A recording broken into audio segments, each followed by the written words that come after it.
ragtag team of mutants that Wolverine assembled to infiltrate the Weapon X facility in the most recent episode dealt with the threat of the Broods, a grossly savage race of insectoid aliens who are mainly motivated either by procreation or by hunger. Even if the X-Men are the most resilient team of fighters in the Marvel Universe, they've had quite the issue every time they had to stop this parasitic alien race. Even if the Brood don't always take up the spotlight, they have become quite an overwhelmingly dangerous threat countless times. I mean, these parasitic bugs are millions of years old and have stuck around so long only because they're a curious enemy. Back in the 80s, Xenomorphs from Alien had taken over the industry with a storm, and so Marvel introduced its very own version of Xenomorphs with the Brood. But these guys are about 100 times more unhinged than any Xenomorph, and have been infecting entire civilizations for thousands of years, while spreading across the galaxy to build countless colonies. Given that the Brood seek out superior life forms to use as their hosts, it makes sense why they're known as the first horrifying predators within the Marvel Universe. Naturally, they have a very dark history in lieu of the horrifying things that they've done for thousands of years. So, without wasting another moment, let's discuss the top 5 most morbid acts done by the Brood in the X-Men universe.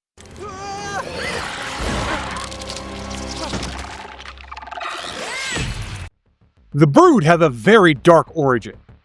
Even though the Marvel Universe is very, very old, it has been definitively stated that the parasitic aliens have been the first natural evil and the original predators in this world. They apparently hailed in the Earth 616 reality with the help of the dark matter flow of a universe that was on the verge of collapsing.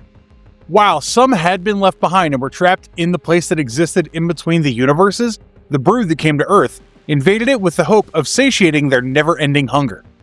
Back in ancient Egypt, during 2620 BC, the Brood invasion did some irreversible damage as they went as far as to turn Pharaoh Kaskemui, the ruler of the upper and lower kingdoms of Egypt, as their own. This ended the Second Great Dynasty. However, this invasion was stopped by Imhotep, Apocalypse, the First Horseman, and the Moon Knight, thus marking it as the founding event of the Brotherhood of the Shield. Now, the first appearance of the Brood actually took place in the Uncanny X-Men issue number 155, which was created by Chris Claremont and Dave Cockrum. They had apparently come from a nightmarish world known as Sleaze World, but were never the type that stayed in one place for too long, as their main goal was to establish countless Brood colonies across the galaxy. More than being afraid of their brutality, I was terrified of how they hunted, because unlike most alien invaders, they weren't interested in conquering planets for resources or territory. They simply wanted living hosts, which means every victim they captured was simply an incubator for a new Brood, and the stronger the host was, the better it would be for them. That is exactly why superheroes, mutants, and even powerful cosmic beings were the perfect targets for the Brood. The Brood also operated as a single collective force, which basically meant that every member was linked through a hive mind ruled by an immensely powerful Brood queen, thus allowing them to coordinate every invasion, infection, and expansion with the utmost precision. So, these are not mindless monsters charging into battle, but one vast collective intelligence working towards the same goal. The X-Men experienced this horror firsthand in Uncanny X-Men issue number 161 through 167, which was better known as the Brood Saga. During the X-Men's first encounter with these parasitic aliens, the Brood had formed an alliance with the renegade Shi'ar princess Deathbird, who was plotting to overthrow her sister Lilandra in order to replace her as the new ruler of the Shi'ar Empire. During this time, the X-Men were also traveling through Shi'ar space alongside Carol Danvers and unknowingly walked straight into a Brood trap. This allowed Deathbird to sweeten her deal with the Brood as she handed over Lilandra, the X-Men, Carol Danvers, and even Fang of the Imperial Guard, in order for them to serve as hosts for Blood Queen embryos. Now, the Brood wasted no time in planting nearly all of them, but Carol Danvers was treated differently. They were so fascinated with her unique half-human, half-Kree biology that the Brood chose to experiment on her instead of using her as a standard host, and in order to keep their prisoners unaware of what was happening, the Brood trapped them in a convincing psychic illusion just so these aliens could make everyone believe that they were honored guests of the Shi'ar, while the embryos continued to develop inside their bodies. The deception only fell apart because of Wolverine, whose powerful healing factor destroyed the Brood embryo before it could mature and allowed him to break free from the illusion. When he realized what was happening, Wolverine rescued his teammates and helped them escape. Unfortunately, Fang was not so fortunate, as he transformed into a full-fledged Brood before the X-Men could save him. After the X-Men escaped, the Brood Queen ordered her forces to hunt them down. But then she received a message from the Queen embryo she'd implanted inside Cyclops, which was now growing inside him. The signal revealed that the team was going back to Slee's world, as they were fully aware of how they were already infected and believed there was very little hope of survival for them. So the X-Men decided to spend what they thought were their final moments by accomplishing one last good act by helping the Akanti, who were a peaceful race of subfaring whales. Their mission was to destroy the Akanti's soul force, which was a sacred spiritual energy that's passed from one soul singer, aka the leader of the Akanti, to the next. Apparently, the soul force was trapped within a crystalline section of a dead Akanti's brain, but the Brood Queen and her army arrived before the heroes could complete the ritual. Naturally, a fierce battle broke out, and the nightmare only intensified as the infection progressed and the X-Men began transforming into Brood themselves. Even the Soul Force was about to be infected by these evil alien insectoids, so when Wolverine saw the sudden turn of events, he prepared himself to give his teammates a merciful death before their transformation was complete. He even tried to kill the Brood Queen, but at the very last moment, Carol Danvers showed up. Although the Brood's experiments had transformed her into the immensely powerful cosmic being known as the Binary, Carol used her newfound abilities as the Binary to release the Soul Force before the Brood could corrupt it. After the Soul Force passed into its next Soul Singer, it purified the X-Men and Lilandra, thus completely erasing the Brood embryos from their bodies. It also defeated the Brood Queen and transformed her into a lifeless crystal statue. In the aftermath, Slee's world itself was destroyed in a massive explosion, but the X-Men, Lilandra, Binary, and their allies escaped safely. With the Soul Force now restored, the new Soul Singer led the Akanti away into deep space in order to ensure the survival of their species. Carol Danvers has a very long history with the Brood. We already discussed how in the 163rd issue of the Uncanny X-Men, the Brood performed horrific experiments on Carol's body in an attempt to make her evolve, and, well, they truly succeeded, because in the next issue of the comic, Carol's powers went cosmic, and she became Binary for the first time. These newfound abilities gave Carol and the X-Men the chance to turn the tables against the Brood. More importantly, Carol was able to help save her friends from becoming Brood themselves. Many Brood Queens have come and gone since that time, but each of them made sure to hold onto a grudge against Carol. During the intervening years, the X-Men had far more encounters with the Brood than Carol did. In fact, over time, Carol's Binary powers even faded away and she relied on her abilities as Miss Marvel, while taking on the new codename of Warbird. But her path once again crossed with the Brood in the Contest of Champions 2 series. So in this storyline, the Brood tried to soften up Earth's heroes by pretending to be a benevolent race called the Coterie, which sponsored a superhero tournament for the good of mankind. As it turns out, the winners of each match fell under the control of the Brood Queen, who had subsequently transferred her mind into Rogue's body. Now, when Carol finally confronted the Queen, she was faced with the woman who had once stolen her memories and powers. Luckily, it all worked out in Carol's favor as she managed to make the Brood Queen believe that she hated Rogue enough to kill her. That was pretty much more than enough reason for the Brood Queen to leave Rogue's body and escape into space, thus allowing Rogue and Carol to finally find some common ground in the end. Many years after this event, when Carol had again reinvented herself as Miss Marvel, yet another Brood clash happened when these alien insectoids came to Earth in Miss Marvel issue 1. After the Brood crash landed in Georgia, Carol was pretty much overwhelmed by their sheer numbers, and to her surprise, Carol soon found out that the Brood were actually terrified of a new enemy named Crew, who had hunted them to the point of extinction. As it turns out, these hive-minded predator aliens had lured Crew to Earth in hopes of setting up a trap that would not only destroy Carol, but also have dire consequences for the entire world. As a result, Carol was forced to fight both Crew and the Brood before emerging as the only survivor, or at least that's what she believed. For the next few months after this fiasco, Carol's body and powers went through inexplicable changes, and all the events came to a head in Miss Marvel issue number 21, when Carol learned that she and Crew had been partially merged, with Crew's mind living on as another personality in Carol's head. This time, Crew was able to convey who she was and why she hated the Brood so much. This is why when they faced the army of the Brood and their queen, Crew's body allowed Carol to once again briefly reignite her Binary abilities and save her world. Sadly, this time, Crew was not able to escape death. On a more recent note, the Brood returned in a major way during Captain Marvel issue number 43, with the opening chapter of the Revenge of the Brood storyline. It started when Carol Danvers received 2 urgent signals at the same time. One came from Rogue, who had mysteriously ended up stranded in deep space, while the other was from Binary, the cosmic entity that had split off from Carol and now existed as an independent being. Carol was determined to save them both, and so, before heading into space, She assembled a team that included the X-Men and several of her closest allies. But by the time they arrived, they were already too late to save Rogue, as she had been infected by the Brood and was in the middle of a horrifying transformation into one of them.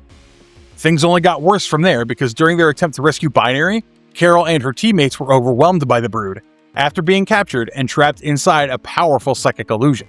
While they believed they were somewhere else entirely, the Brood secretly implanted them with eggs by using the same terrifying method they had used on countless victims across the galaxy. For most species, Brood implantation is effectively a death sentence, as the embryo eventually consumes its host before emerging as a new Brood.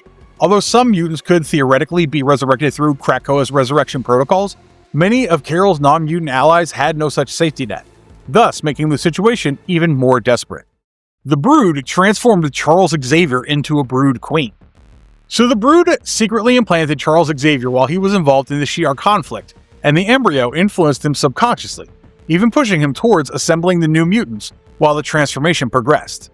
When the X-Men finally returned to Earth, Xavier's body had completed its metamorphosis into a Brood Queen, and the man whose telepathy could touch billions of minds had become the reproductive center of a parasitic hive species.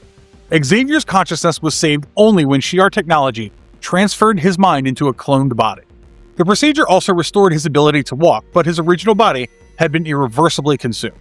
Professor Charles Xavier as the new Brood Queen became one of the most horrifying moments in X-Men history. Unlike ordinary Brood victims, Xavier was chosen to become the Hive's next queen, making him the main intelligence of an entire Brood swarm. This storyline ran primarily through Uncanny X-Men issues number 161 to 167. As you know, the Brood normally implant hosts with embryos that eventually consume the victim and create a new Brood.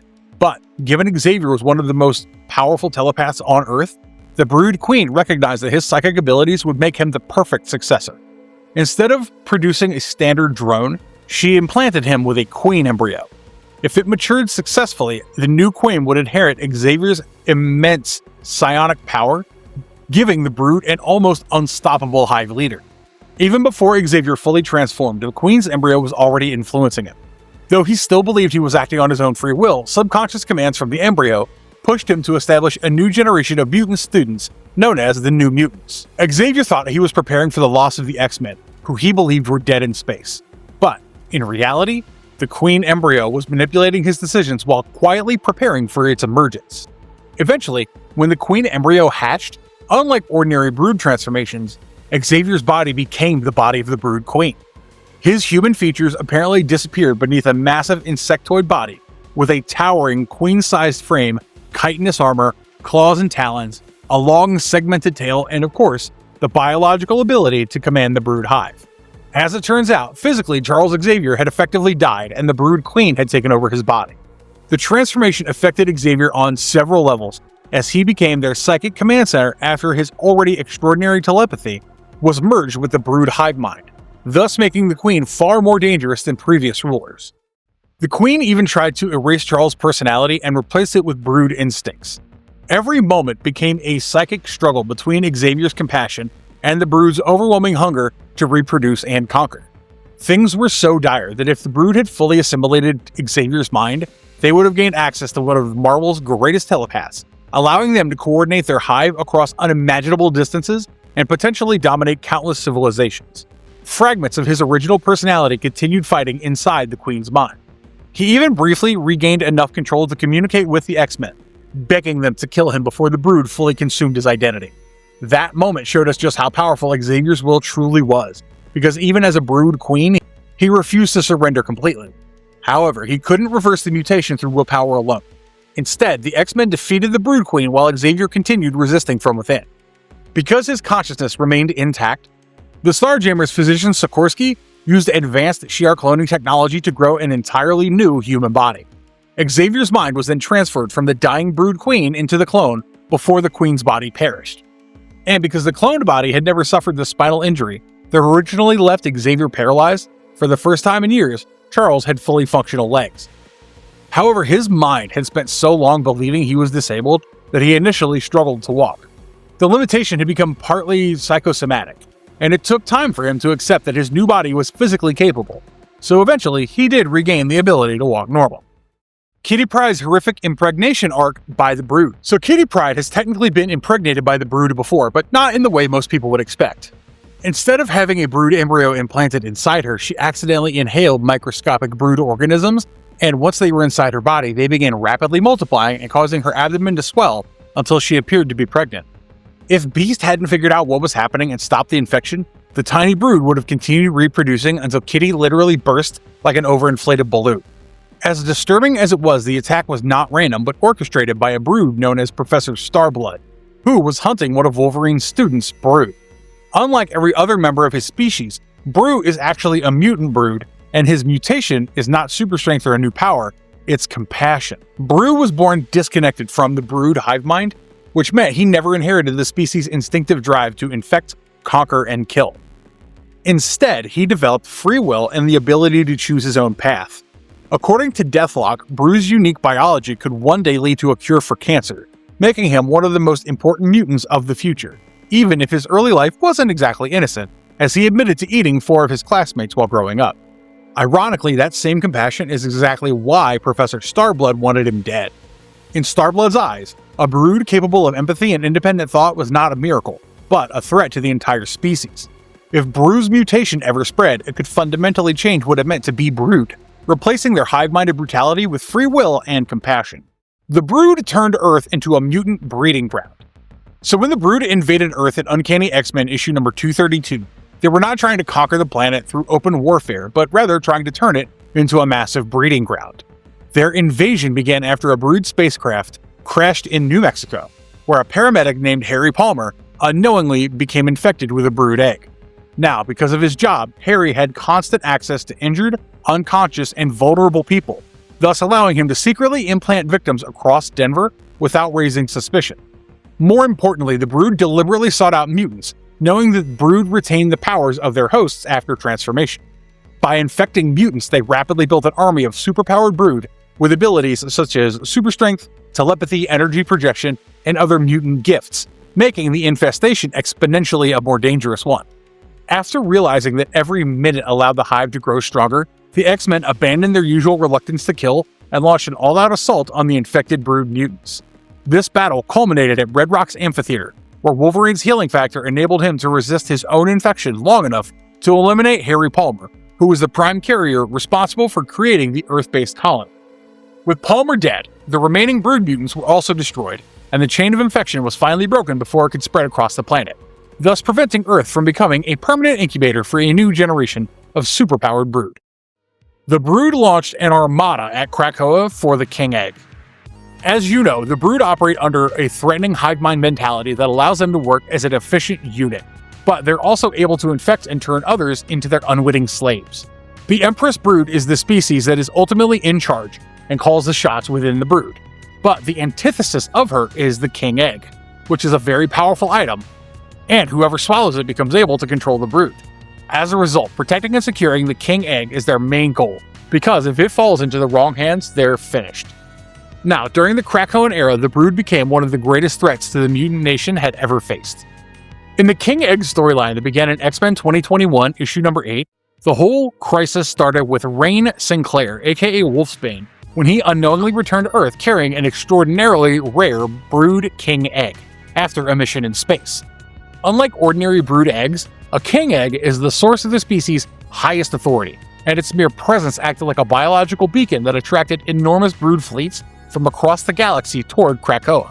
The only mutant who immediately recognized the danger was Brood, but unfortunately, by the time he had identified the egg, countless Brood swarms were already converging on Earth.